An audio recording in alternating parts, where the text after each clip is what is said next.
Lucky, तुम भी इस चीज को हमेशा अच्छे से जानते हो कि कमलनाथ सर ने हमेशा तुम्हारा भला चाहा, चाहे तुमने क्लास में अच्छा परफॉर्म किया हो या फिर ना किया हो। अच्छा हुआ कि आज वो तुम्हारी इस बेतुकी बात को सुनने के लिए यहां मौजूद नहीं है, वरना वो तुम्हारे ऊपर ना बहुत गुस्सा होते। जैसे ही श्यामा बिहारी जी ने अपनी बात खत्म की, उसके बाद सब लोग लकी को तिरछी निगाहों से देखकर उसके बारे में अलग अलग बातें करने लगे। मंद बुद्धि कहीं का, यार ये आदमी कितना बेवकूफ है, क्यों है इतना बेवकूफ यार ये खुद कमलनाथ जी की इमेज खराब करना चाहता है। इससे लोगों के ना इमोशंस की कोई कदर ही नहीं है। फिर भी इसकी किस्मत कितनी अच्छी है, देख कमलनाथ जी इसके साथ इतना अच्छा व्यवहार करते हैं। लकी इन सब बातों को सुन पा रहा था, लेकिन हकीकत में उसे इन बातों से कोई फर्क ही नहीं पड़ रहा था। वो सच में जल्द से जल्द कमलनाथ जी की मदद करना चाह रहा था और इसलिए उसके दिमाग में ये बात आई।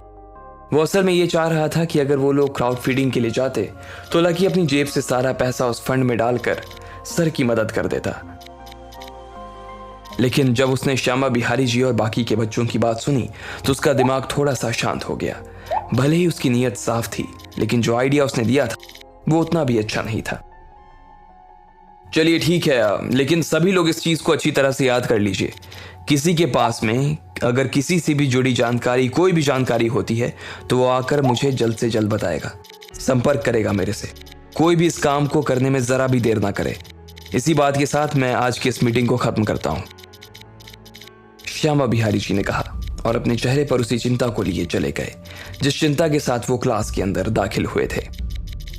इधर लकी भी उठकर उस कमरे से बाहर आ गया और जैसे ही वो बाहर निकला उसने देखा कि राधिका उसके सामने खड़ी थी। दोनों कॉलेज से बाहर आए और इधर उधर फुटपाथ पर टहलने लगे। पिछले सेमेस्टर में कमलनाथ जी ने मुझे स्कॉलरशिप दिलवाई थी लकी, वो मेरा कितना ध्यान रखते थे, हमेशा मुझसे मेरा हाल पूछा करते थे, फिर अचानक आज उनके साथ ऐसा कैसे हो गया? राधिका ने थोड़ा परेशान होते हुए कहा। उसे भी कमलनाथ जी की उतनी ही चिंता थी जितनी कि लकी को। कमलनाथ जी ने राधिका की इससे पहले भी काफी बार मदद की थी।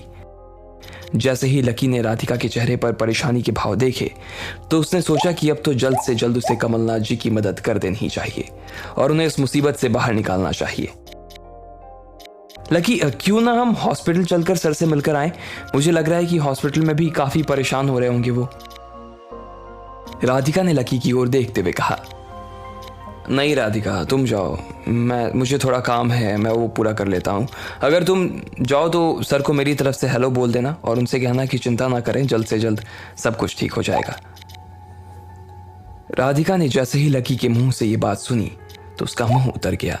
वो चाह रही थी कि लकी भी उसके साथ चले, लेकिन लकी को इस वक्त कमलनाथ जी से नहीं मिलना था। कमलनाथ जी लकी के ऊपर कितना भरोसा करते थे, फिर भी उसने सोचा कि लकी को सच में कुछ काम होगा, इसलिए उसने लकी को अकेले छोड़ा और खुद ही सरकारी अस्पताल में कमलनाथ जी से मिलने के लिए निकल पड़ी। इधर लकी ने भी पहले से ही अपना मन बना लिया था। उसने सोच लिया था कि वो अपनी तरफ से एक नोट लिखेगा। उस नोट में लिखने वाला था, कमलनाथ सर, मुझे माफ कर दीजिएगा, मैं ही वो बदमाश और बेवकूफ लड़का हूं जिसने आपके खाते से पैसे चुराए, लेकिन अब मुझे अपनी गलती का एहसास हो गया है। मैं जान गया हूं कि वो पैसे आपका नहीं बल्कि कॉलेज का था। उससे कॉलेज की बिल्डिंग का काम होने वाला था, इसलिए आप प्लीज मुझे अपना अकाउंट नंबर फिर से बता दीजिए, मैं आपको आपके पैसे फिर से ट्रांसफर कर दूंगा। लकी को लग रहा था कि जब कमलनाथ जी हॉस्पिटल से छूट कर वापस अपनी डेस्क पर आ जाएंगे और ये नोट देखेंगे तो लकी के दिए हुए नंबर पर फोन करते हुए उसे खाता नंबर बता देंगे और लकी उनके खाते में पैसे डालकर सब कुछ ठीक कर देगा। लकी को उसका ये प्लान ज्यादा अच्छा लग रहा था और इसलिए वो कमलनाथ जी के ऑफिस की ओर जाने लगा। जब वो इधर कमलनाथ जी के ऑफिस की तरफ जा रहा था तब उधर किसी ने श्याम बिहारी जी के ऑफिस का दरवाजा खोल दिया।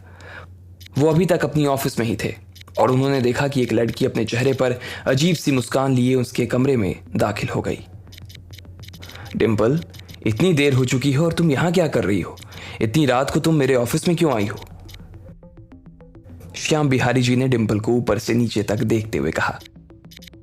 उन्हें लग रहा था कि डिंपल उनसे अपने नंबर बढ़वाने के लिए उनके ऑफिस में इतनी रात को उन्हें रिझाने आ गई थी, लेकिन उनको जो लग रहा था वो गलत लग रहा था।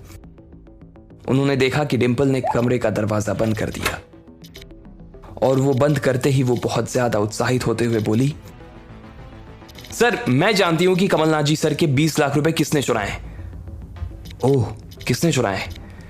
श्याम बिहारी जी के कान इस बात को सुनते ही अचानक खड़े हो गए।